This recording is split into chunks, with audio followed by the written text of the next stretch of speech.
It's been a really difficult couple of months. It's been a really difficult year for a lot of Americans. 26 million Americans slipping into poverty. Millions of Americans now can't even afford a $200 emergency. Lots of really bad things going on in terms of the economy, and not just because of the lockdowns. Lots of people want to talk about that. Just because of the virus itself. We can get into that a little bit later. But Congress has been doing the smallest amount of work when it comes to putting together a coronavirus bill and an omnibus spending bill. If you didn't know, there's a government spending bill and there is a coronavirus bill, the CARES Act 25 or whatever, the next CARES Act that they're trying to push through.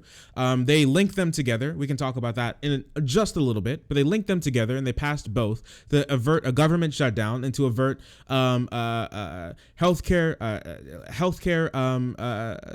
benefits lapsing, to stop unemployment benefits lapsing, to stop eviction bans lapsing, these sorts of things that they need to get through before the 25th.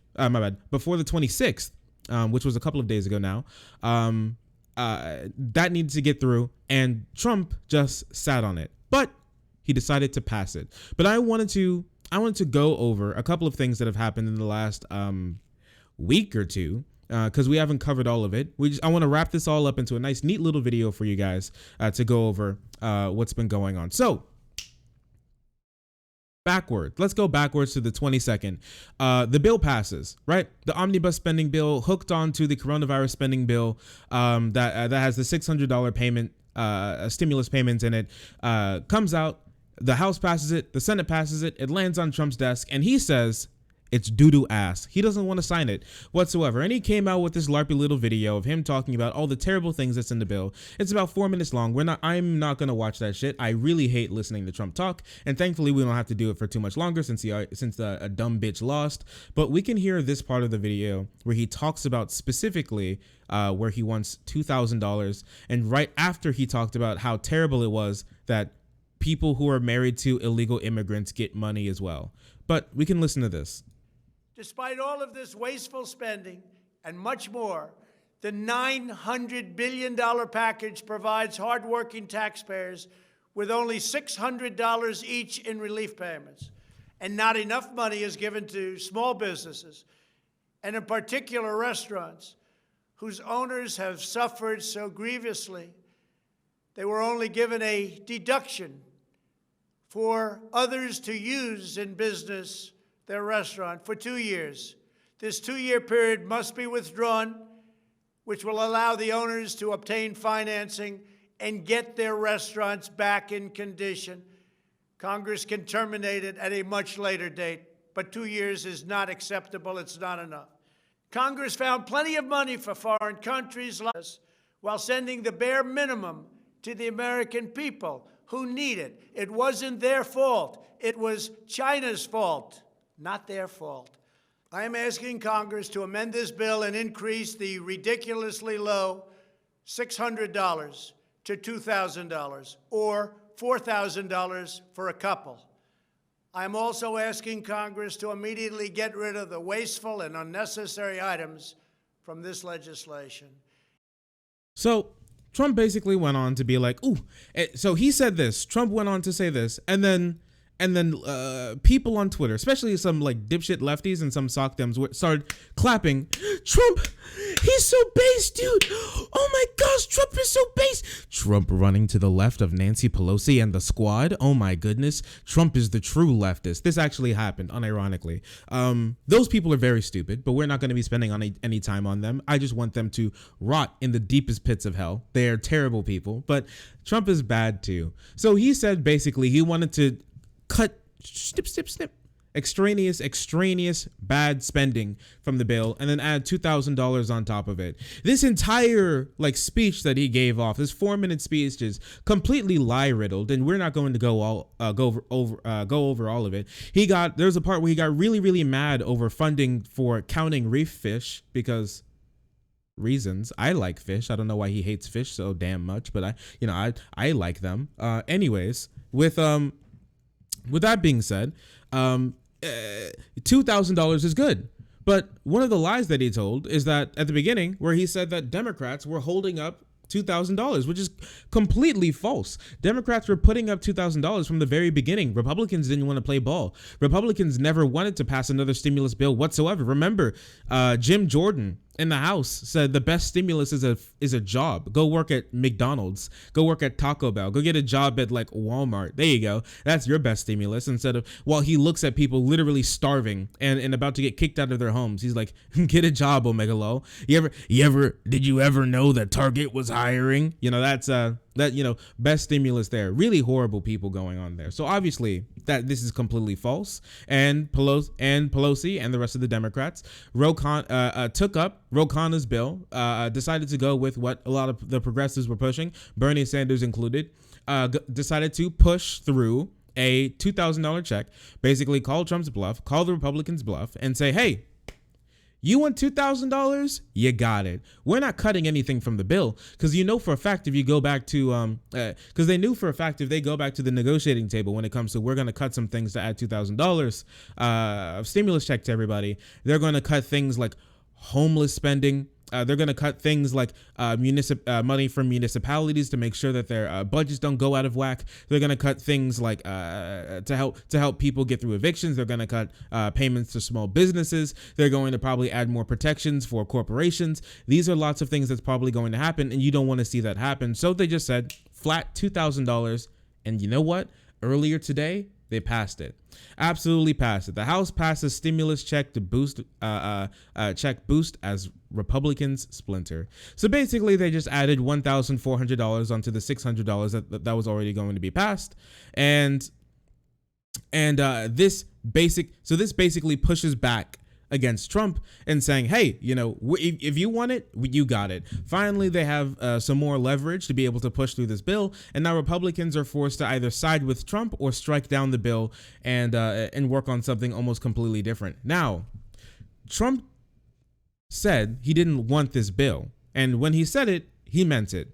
So basically, when this bill passed, I believe it was Saturday, and not until actually, my bad. It was the 24th, I'm pretty sure.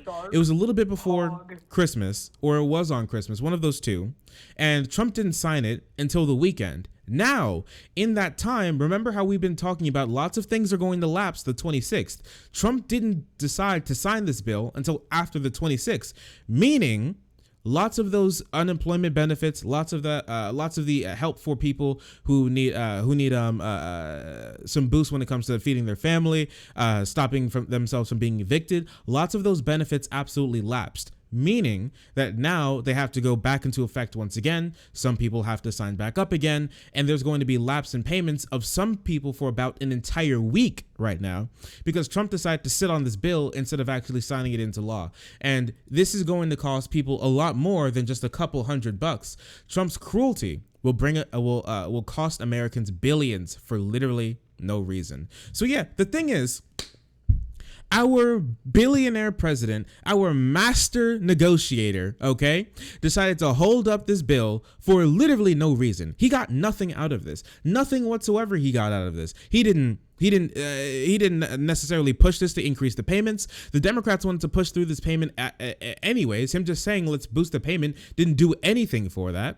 He didn't get anything new out of this. He didn't get any wall spending or nothing. He got nothing. He just sat on the bill for literally no reason. And now people are going to suffer and have to deal with a loss in spending. They're going to have to deal with their $300 a week supplemental job benefit being lapsed and being pushed back by maybe even an entire week now for no reason whatsoever. So this is just another incredible failure by Trump and the Trump campaign to making lives worse in this country for no reason during a deadly pandemic where people are losing their jobs for no reason whatsoever. And here's the vote. The vote passed 231 to 44. Listen, 44 Republicans. Could be worse. And no independents actually voted for it. Both independents actually voted nay, and 21 Republicans decided to no vote, and that was the only 21 people who decided not to vote. So really incredible how 130 Republicans still at this very point in time are still saying that you don't deserve your old people don't deserve, like the elderly, the sick, the disabled, the people working in freelance, contractors, these sorts of people whose livelihoods are being absolutely destroyed. They don't deserve more stimulus. What do they do? What are they saying? They're going back. They're after the era of Trump. Republicans are going to try to revert to their old ways. Like they care about the debt, they care about the deficit. Oh, we can't move too fast. Stopping government takeover of things, stopping socialism, as in making people's lives better. They're just going to go back to the way things normally were. And this exactly shows what they're talking about. All they want to do is just make lives worse for people who don't have money. Now, where does this happen now? Where does this $2,000 bill go now? It hasn't been signed into law. It's only been passed through the House. Now, obviously, the Senate has to pass it, and Trump has to sign it into law for it to actually become $2,000. Will that happen? I'm not sure, but people are fighting for it. One person in particular is going to be Bernie Sanders, and he tweeted earlier today, "This week on the Senate floor, Mitch McConnell wants to vote to override Trump's veto of the $740 billion defense bill. Let me remind you, this almost $1 billion bill, this $1 billion bill is the military spending bill that needs to pass to avoid a government shutdown. It has a couple of things in it, like renaming bases named after slave owners, things along those lines, and maybe a little bit less spending to Saudi Arabia, the theocratic slave state. Just things, it's very simple things along those lines that Trump decided to veto. Now the House vetoed it. And the House overrode Trump's veto, and the Senate is poised to overthrow Trump's veto. So it's looking like it's going to pass anyways, even though Trump doesn't want it to pass. But Bernie says, "I'm going to object until we get a vote on legislation to provide $2,000 direct payment to working class." So this is what we mean by leverage. Okay? So Mitch McConnell, more likely than not, was not going to take up this legislation, or at the very least, he was going to probably let it sit, or maybe not let it get out of committee. There's a good chance that he wasn't going to bring it to the floor for a vote whatsoever, completely killing the bill in the Senate and not allowing people to actually get money that they deserve. Mind you, we've only gotten $1,200 in stimulus checks so far, and so people really, really need this money. And there's a good chance that he's going to decide to just kill the bill outright. So Bernie says he's not going to let that happen. So when it comes to the defense spending bill, this is what we mean by leverage, okay? This is what we can do. Instead of trying to hold up votes on things like a Medicare for All vote, which I am in favor of Medicare for All. I have to restate that for some reason. I'm in favor of Medicare for All, but it's not going to pass. You know what can pass? $2,000 of stimulus. That's something real that progressives can hang their hat on to say, we made sure this happened. Us progressives like Bernie Sanders in the House decide to use the leverage that we have to make sure that, because lots of these bills have to be brought through with consensus. All 100 members of the Senate have to bring this through. Bernie's going to say, I'm going to abstain. I'm going to object until we get the $2,000 floor vote to make sure that people get this money, because it's going to look really, really bad when Trump wants it, when the House passes it, and the Senate decides not to pass it. That's going to look really bad on Republicans. I'm not sure if Mitch McConnell is going to think that they have the political leverage to completely deny that. So it's going to have to be brought to a floor vote because of people like Bernie. This is the sort of leverage that progressives need to be using when it comes to working within the electoral system that we have right now to stop Republicans from doing such horrible things like holding up these sorts of bills. That's praxis, at least a little bit. But so that's where we are right now in the bill. Where it goes right now is later in the week, the Senate's going to try and take the bill up, hopefully, especially with work from Bernie Sanders. And we're going to see where it goes from now. But thankfully, the spending bill, at least the CARES Act part of the bill went through, and the omnibus spending bill sadly passed as well, which has a whole lot of really bad legislation stuck in it. We'll go over that a little later in the week, so keep up with that. We're going to be going over that soon.